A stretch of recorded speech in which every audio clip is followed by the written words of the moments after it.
So I'm working with, I've been interviewing and doing ethnographies with people who buy these tests, to trace their, their ethnicity, to be told they're Igbo or Akan or whatever. Mostly in the U.S., but a little bit among Black British and London as well. And I guess one of the things that I've discovered from speaking to people is that this is kind of what I call threshold genetics, right? So it's kind of, for all the reasons that we understand and are deeply empathetic with, people take these tests, people in my family, friends of mine, I haven't taken them for various kinds of reasons have to do with my study, but so we understand the kind of deep yearning and desire that would bring people to take these tests, right? But it is also and these tests do a couple things. They give, they help people to maybe reconcile these kinds of deep yearnings, but they also, I think, are the threshold into people of color, African Americans, thinking about themselves as genetic beings, right? Which I think it's a problematic thing, and I think to acquiesce to the claims of genetics on the terms of genealogy testing because it can do something for you, you're also acquiescing on all these different levels. You're acquiescing on the kind of forensic criminal justice level, you're acquiescing on the medical level. The tests are quite similar. They're often the same technologies posed to different questions in different terrains, legal versus medical versus kind of commercial. And so, I think it's an education problem. I think we really need to have conversations, and and I know that people think, oh, I'm just curious, I want to see, and all of these things. But as a issue to mobilize around it, I think particularly for Black communities, it makes it a lot more difficult to say, we don't want you taking our little boys' biomarkers for this survey that you're doing at their school and trying to make claims about it, if I'm willing to put my DNA in a FedEx box and send it to God knows where, to a stranger to analyze and give me back results. I mean, we have to have, I think, very clear we have to delimit clearly that these things, we need to be clear that these things are related, these sorts of terrains of genetic knowledge, and that we have to have sort of clear ideas, I think, as people, about social justice and how these things sort of overlap. So for policy implications, I mean, one thing with the Obama administration is Obama and another senator. Yes, I'm. Explain what this genetic testing is about, because I'm ignorant. Which testing? The one that you were referring to? African American ancestry. And what's Yeah. this Well, Igbo and indigenous too. Sorry.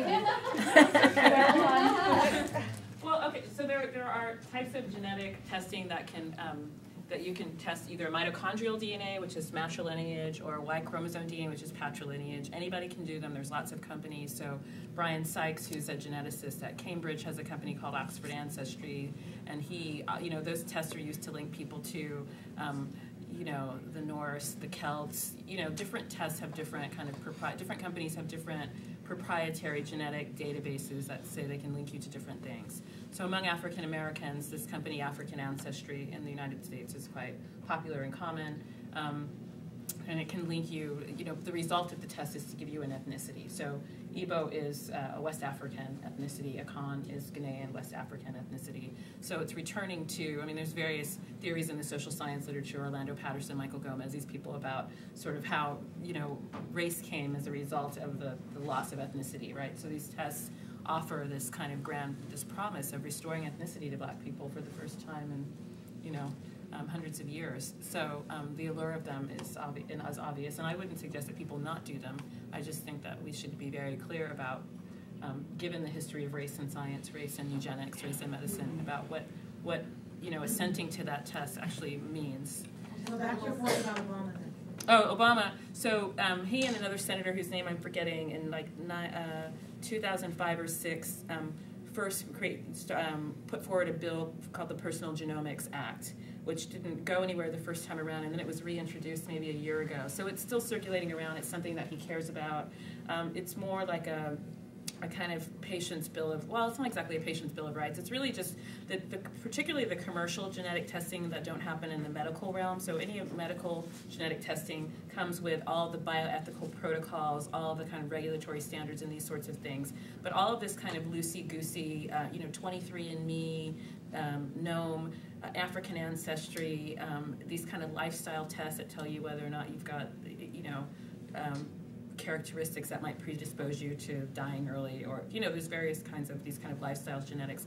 There's no regulation of them whatsoever. None. The only regulation is that the FDA regulates the reagents that are used in laboratories, but there's no ethical protocols. There's nothing, and we don't really. It's all sort of happening, and we don't have a way to think about it outside of the kind of discourse of medicine. But this is just sort of, it's just a genomic society, and we need these protocols. So.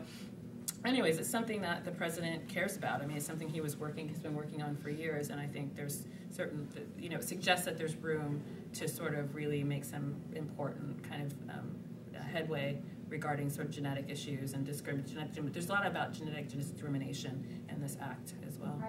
Privacy and discrimination, yeah. I want to keep I already have the queue that's in line. So it was Carl and then over here. Then we're going to get these hands and I'll come over here. I wanted to raise a question about marginality and innovation, and also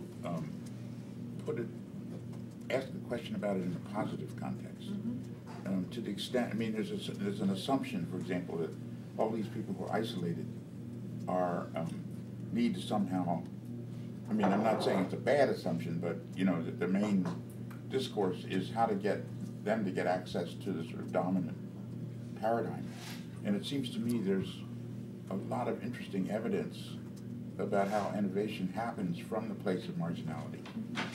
And there's certainly cases in rural context, the G's Bend phenomenon. And there's also a question about the potential of using the sort of marginality as an asset and as a kind of branding. And as a point of entry into the sort of public discourse. And I know that, for example, the whole fair trade coffee movement, and I'm wondering how, and Bob's point about about black journalism and the Black Panther Party was an enormously innovative injection into public policy and politics.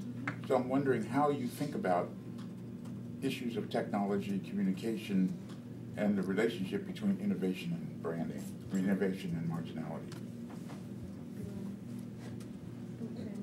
Okay. I think it's not always a bad thing, but I think that in our transformed community, we want more than that, right? So I think, marginalized communities have always made do, done the DIY, patched it together, pulled it together. But I think that we deserve more, that we should demand more. Well, is there a way to sort of protect it and sort of enhance its viability? But I think it will always exist. This is, you and Paloma were talking about double consciousness earlier. I don't think that goes away if people get a certain kind of table, place at the table. I think that's part of the existence of being a marginalized person, having a marginalized kind of subjectivity and experience, that you always have that kind of, that sort of, that angle on the world that kind of is just coming from over here, in addition to having to sort of have all the tools to operate in the kind of normative world, right? You have to always do kind of both and. So, certainly the Afrofuturism project was about that kind of, these are a lot of musicians and artists, right? So Sun Ra, the epitome, a kind of icon of marginality, right? Just so this world so doesn't suit me that I'm just going to create my own cosmology, my own, I'm going to rename myself, reinvent myself in my world anew, right? There's examples in genetics. There was it Ruth McClintock? There are these examples in genetics of people who, or in biology, who came up, women scientists and African American scientists.